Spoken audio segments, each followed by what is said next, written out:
Hey everyone, it's Ben Hardy here, and in today's video, I'm going to be comparing a GMC Sierra 3500 to a Ford F-350. Before we get into this video, I want to give a huge shout out and thank you to the National GMC here in American Fork, Utah, for giving me some time with both of these trucks. Both of these trucks are available for sale for the time being, so if you're interested, I'll include a link to their website in the description down below. Just ask for David if you have any questions. And then on a side note, if you want to save time and money the next time you purchase a car, link to my car buying guide in the description down below. Let's get into it.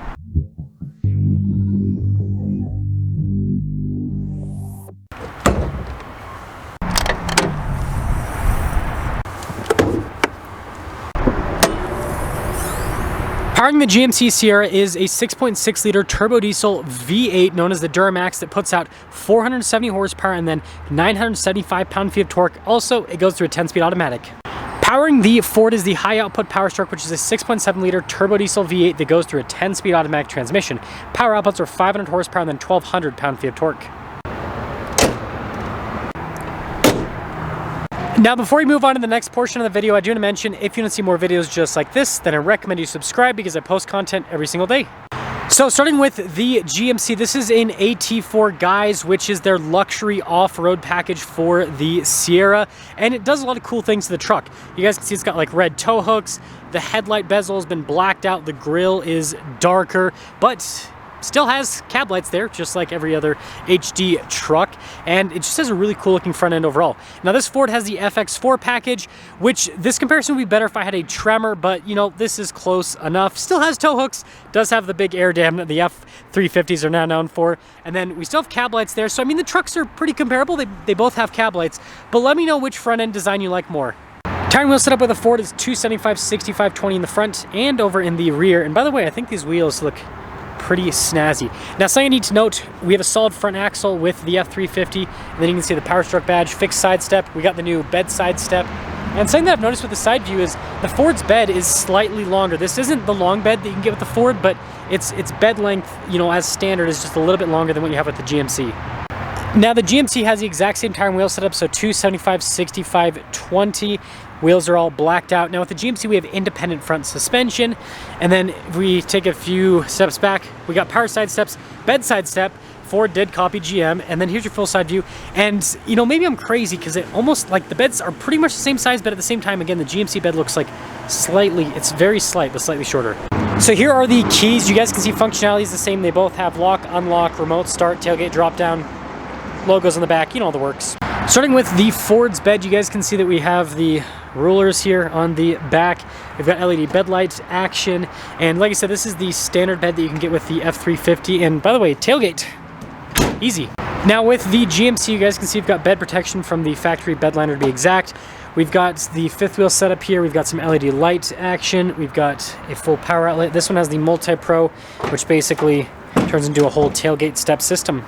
Now finishing things up with the rear end, you guys can see the taillights here on the Ford. We've got the bumper steps here, receiver hitch in the center. I'll talk about towing capacities a little bit later. But there's your view of the Ford. And the GMC has a pretty similar setup. I do want to say though, the lights look a little bit better.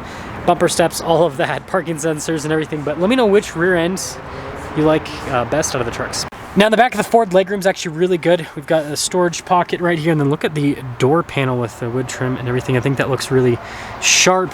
And then we got some cup holder action, heated seats down below, all of that. And then look at the seats here in the back of the Ford.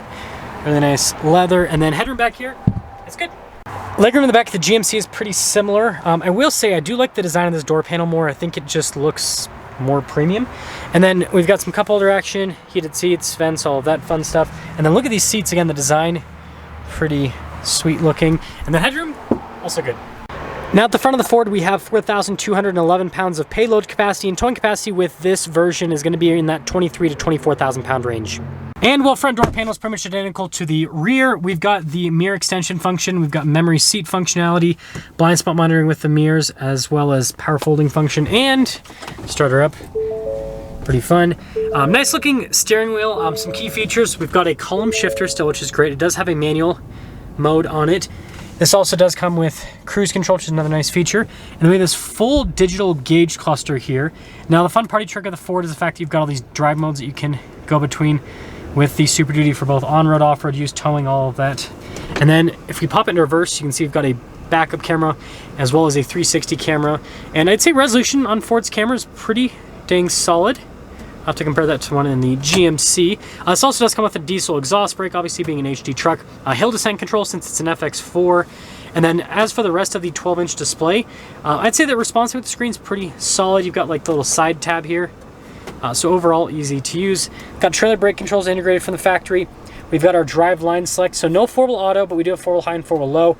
Locking differential for the rear. We've got dual zone climate, heated and ventilated seats, heated steering wheel. And then you guys can see wireless phone charging pad area. Some cup holders here, and then some more. And then we have Ford center console, which is massive. And then of course, double glove box setup as well. And then we've got a power sliding rear window, and then a panoramic sunroof. The GMC has 3,653 pounds of payload capacity, and then it can tow 20,000 pounds. And just like the Ford, we've got memory seats, we've got the mirror extension, power folding mirror function, blind spot monitoring with the mirrors, but the mirrors obviously look a little bit different than the Super Duty ones. And, ooh, definitely fun. So, key things with this truck, we actually have adaptive cruise control, it looks like, which is cool. And then you guys can see we've got our column shifter plus and minus to shift the gears yourself if you want. And then we actually have our drive mode select here, so you can go into the off-road mode, which is nice. We also have a tow haul mode as well. Sorry about that, the camera doesn't want to focus. But really good resolution here with the screen overall, and I just think that they did a good job with that. And then if we pop it into reverse, we've got a 360 camera system. I think this one's easier to use than what you have in the Ford. Response is sometimes pretty good as long as you press with your finger. But yeah, I just think the viewpoints are better. There's more of them, and it's just a little bit more user-friendly overall. And then as for the infotainment system, I think it's 6s. This is pretty similar to what you have in the Fords. It's got like the little side tab. You've got the main screen, Apple CarPlay, Android Auto. It does look slightly smaller, so I guess there is that whole part of it. Giant engine stop-start bar, which is funny. But just like the Ford, heated and ventilated seats. You've got a heated steering wheel, we showed that earlier, dual zone climate, diesel exhaust brake, lane departure, parking sensors, tailgate drop down, stability control, and then you've got your hill descent control in that area as well. Trailer brake controls integrated from the factory, and then this area is obviously different than what you have in the Ford. You can see the center console. Got a wireless phone charging pad inside. And then we got double glove box, just like the Ford.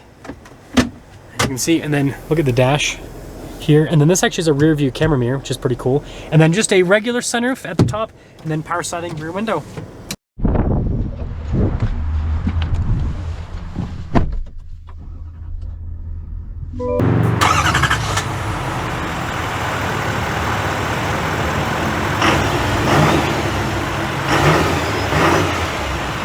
Let's talk about visibility before we set off. Here's visibility of the hood, and I hope you can now see the heads-up display, both of the mirrors.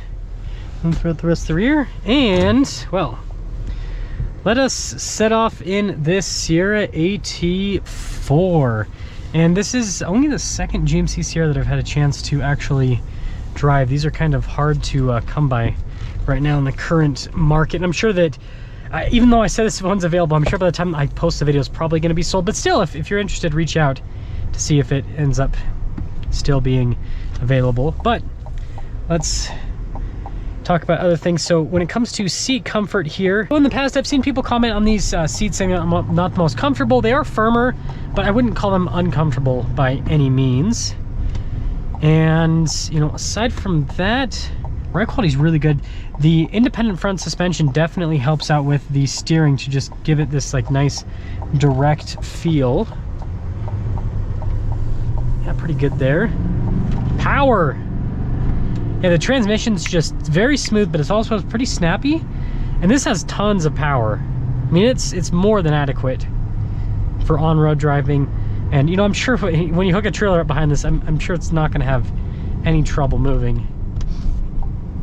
But let's get into setting things up here at the AT4, and my second experience driving a GMC HD.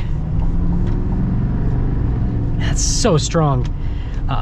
So I think it drives really well. I like the independent front suspension, you know, in terms of ride quality, and then also just drivability, right? It's turning radius and all that kind of stuff. It's just better. And then, you know, as an overall truck, I really like the AT4 package. It's cool, like, you know, the off-roader looks and all of that. It'll be interesting to see if this, how this truck does with the new AT4X. I wonder if, you know, there's some people that are going to just wait out for the AT4X because they want the, you know, upgrades that comes with, and obviously the name that comes with as well. But, you know, as a luxury off-road diesel pickup truck, I think they've done a really good job. And I really do like GM's new, I really do like GM's new HD trucks. I think they drive really well, and I still think that they're underrating these trucks when it comes to power. I have a suspicion just based on how it drives, but let me know what you guys think about the AT4.